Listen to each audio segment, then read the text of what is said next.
Aquí tienes una versión completamente reescrita en español, fluida, sin marcas de tiempo, sin elementos de suscríbete al canal, y con un estilo narrativo más pulido. Entré a ese restaurante pensando que solo iba a comer, pero la mesera me dijo algo que jamás voy a olvidar. Necesito contar esta historia desde el principio, tal como ocurrió, para que entiendan el dolor que sentí aquel día. Era un martes común de abril. Había quedado de comer con Beatriz y Elena en un restaurante que ellas eligieron, un lugar elegante en el centro, con manteles blancos y una lámpara de cristal colgando del techo. Me parecía extraño que quisieran verme juntas, porque rara vez lo hacían. Beatriz siempre estaba ocupada con su despacho de abogados y Elena vivía viajando por sus tiendas. Pensé, ingenuamente, que quizá por fin querían acercarse y sanar tantos años de distancia. Llegué 15 minutos antes, como siempre. La puntualidad fue una enseñanza de mi madre que jamás abandoné. La recepcionista me saludó con una sonrisa profesional y me informó que mis hijas habían llamado diciendo que llegarían con un pequeño retraso. Me pidió esperar en el vestíbulo. Mientras observaba el movimiento del lugar, parejas conversando, ejecutivos en reuniones, el tintineo discreto de los cubiertos, escuché voces que reconocería en cualquier parte, las de Beatriz y Elena. Pero no estaban entrando al restaurante, ya estaban allí. Sentí una punzada de confusión. ¿Por qué habían dicho que venían tarde si ya estaban dentro? Di un par de pasos hacia el pasillo lateral, pero algo en el tono de sus voces me hizo detenerme. Antes de decidir si acercarme o no, la recepcionista regresó para avisarme que mi mesa estaba lista. Estaba a punto de seguirla cuando una mesera joven, con el cabello recogido en un chongo apretado, apareció a mi lado. Me tomó del brazo con suavidad pero con urgencia. Se acercó a mi oído y susurró: «Salga por la puerta de atrás ahora, por favor. Confíe en mí». La miré, confundida. Había preocupación en sus ojos, un miedo real. «Por favor, señora», repitió. «Sus hijas no pueden verla aquí». Antes de que pudiera preguntarle nada, me guió por un pasillo estrecho que llevaba a la cocina. No entendía nada.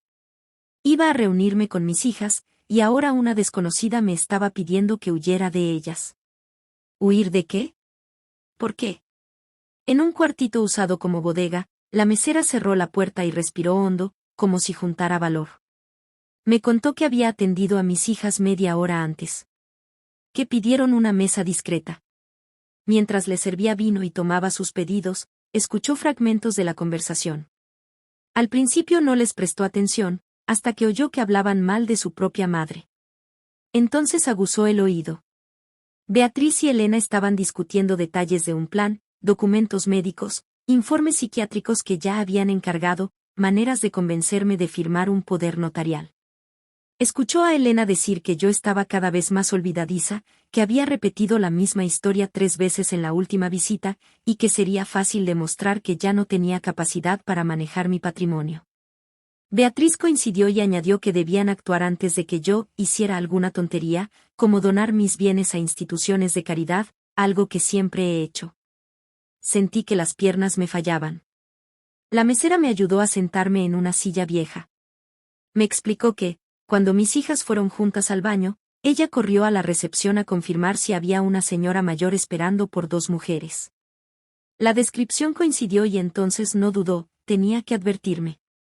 Se arrodilló frente a mí, tomó mis manos frías y me dijo que no podía permitir que eso me ocurriera. Que había visto a su propia abuela consumirse en una clínica, dopada y sin comprender por qué su familia la había dejado allí. Y que se lamentaba cada día de no haber hecho nada. Esta vez no quería guardar silencio. Vi más bondad en esa muchacha de 25 años que en mis hijas en los últimos 10. Cuando me repuse un poco, le pedí que me mostrara la salida trasera. Me dio su número, por si necesitaba testigos, dijo. Guardé ese papel como si fuera un tesoro y salí al callejón. Caminé sin rumbo, pensando en todo lo que había escuchado. Recordé a mis niñas en la placita donde jugaban de pequeñas. ¿En qué momento se convirtieron en mujeres capaces de planear internar a su propia madre para quedarse con su dinero? O tal vez no era culpa mía. Quizás algunas personas nacen con un hueco donde debería estar el corazón. Regresé a casa con la sensación de vivir una pesadilla. Miré mi departamento, cada mueble comprado con sacrificio, y entendí que para mis hijas no eran recuerdos, sino botines. Lloré. Lloré por la madre que fui, por las ilusiones que tenía, por la idea de familia que siempre defendí. Pero una vez que se secaron las lágrimas, quedó el coraje. Uno profundo, que quemaba. Llamé a mi abogado, el licenciado Enrique, y pedí una reunión urgente. Al día siguiente le conté todo.